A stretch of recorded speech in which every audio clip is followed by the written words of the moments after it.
Vous écoutez Culture Média sur Europe 1 avec Thomas Hill et à 9h14, Jean-Luc Lemoyne. Bien sûr, et aujourd'hui vous ferez votre session de rattrapage Jean-Luc Lemoyne en présence de Gérald Brice-Giray, directeur des programmes du groupe Canal+. Ah, très bien, très bien. Ouais. Ah bah écoutez Gérald Brice, je le dis rarement car je suis plutôt pudique, mais je vous aime énormément. Dans le monde des médias, vous êtes certainement la personne que je préfère. Allez. Non mais arrêtez Jean-Luc, vous le dire. vous le dites à tous les dirigeants de chaîne qu'on reçoit depuis lundi, là, c'est pas possible. Oui. Non, excusez-moi d'avoir une famille à nourrir. Petit être sans cœur, Thomas. Ah bah alors justement, comme vous avez du cœur, vous avez regardé la nouvelle émission d'M6, La photo parfaite, dont on verra la finale ce soir. Oui, et j'ai bien peur que ce soit vraiment la finale. Ouais.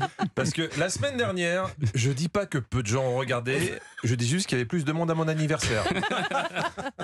Pourtant, le concept était plutôt accrocheur. Ouais, ça- C'est Stéphane Rothenberg qui il va nous le résumer. Elles sont 6 célébrités que vous adorez et qui partagent une passion que vous ignorez peut-être, la photographie. Ouais, franchement, sur le papier, c'était pas mal. Hein. Le seul problème, c'est il aurait fallu expliquer aux célébrités que leur passion, c'était la photographie. Parce que dans leur témoignage, c'était pas flagrant. Par exemple, Antoine Duléry et Adriana 42. Je sais plus comment on fait, tu sais, je suis un vrai débutant, moi. Adriana, est-ce que vous savez prendre des photos? Pas du tout. Non. Je peux partir.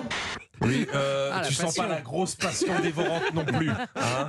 Donc l'émission de Passionné, en fait, c'était un stage de photo pour célébrités. D'accord. Mais il y a quand même eu des bons moments. Par exemple, quand Antoine Duléry, Black M, Michel Saran et Stéphane Rothenberg ont été faire pipi ensemble. Oui, tout à fait. Et oui, Anissa, j'ai pu récupérer les enregistrements. Waouh. Waouh, que c'est beau. T'as vu? On a les mêmes, choses. Alors regardez, allez-y. On peut toucher? Non mais c'est quoi ça? Oh Vous là dites n'importe quoi, ils étaient pas aux toilettes. Franchement j'ai honte, on est devant Gérald Brice-Giray. Franchement, Écoute, écoutez, Thomas, Jean-Luc. écoutez, j'essaie de rendre vivant les extraits comme je peux. Hein. Non, ils comparaient leurs objectifs. Ah d'accord. Mais je vous assure qu'au niveau sonore, si on isole les commentaires de Stéphane Rothenberg, on peut parfois se demander ce qui se passe. Fermez les yeux et essayez.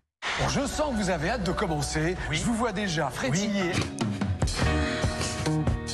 Michel commence à prendre Adriana. Ouais, oui, c'est normal. Eh oui, c'est normal. Hein. Non, mais plus rien ne l'étonne, Stéphane Rothenberg, hein, qui nous fait quand même une belle série. Il nous fait une belle série, Stéphane Rothenberg. Eh Après oui. Snack Masters et La Route des Coffres. Ouais. Chez M6, c'est pas à lui qu'on donne les formats les plus solides. Hein. Il est courageux. Stéphane, on va lancer un concours où les gens doivent changer des roues de voiture sous la pluie. Est-ce que ça t'intéresse? Oui, bien sûr. Ça s'appelle comment? Les maîtres du cric. Alors, écoute, pourtant, la photo parfaite, il y avait des promesses. Parce que qui dit prime time dit énorme budget. Et le moins qu'on puisse dire, c'est que la première épreuve envoyait du rêve. Vous allez faire un safari. On part au Kenya. Presque, Antoine. Génial. Juste à côté ouais. du Kenya, dans un pays qui s'appelle Orio, Thoiry. Dans les Yvelines. Hein. Non, mais on voyait bien dans les yeux d'Antoine Ah oui. Duléry qui était en train de se demander si ses vaccins étaient à jour. Il se voyait déjà au bord de la piscine d'un hôtel de luxe. Finalement, on lui a donné un ticket de TER. Alors, les célébrités n'étaient pas des pros de la photo, mais au moins, ils s'y connaissaient en animaux. Qu'est-ce que c'est que ça, là? La petite, je sais même pas ce que c'est, ça. C'est quoi? Cet animal, je sais même pas ce que c'est. C'est quand même incroyable de pas me souvenir du nom de cet animal. Mais de quel animal étrange peut-il Qu'est-ce que s'agir, hein? Bah, du coup, Antoine Duléry a regardé sur son portable et là, Eureka. Et c'est une autruche.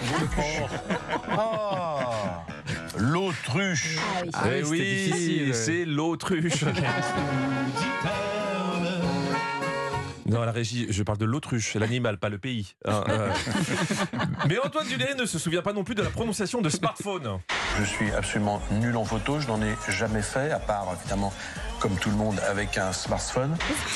Mais oui, exactement. Le smartphone, c'est un téléphone avec lequel on peut faire des photos. Ils étaient tous Oh, c'est débutants bien. et honnêtes à ce sujet, mais celle qui s'est pris les pieds dans le tapis, je pense sans s'en rendre compte, c'est la championne de tennis Alizé Lim. Vous connaissez? Oui. Alizé Lim, ouais. Bien sûr. C'est la Bah, femme de Tony Parker aussi dans la vie. Ah, bah alors je vais faire attention.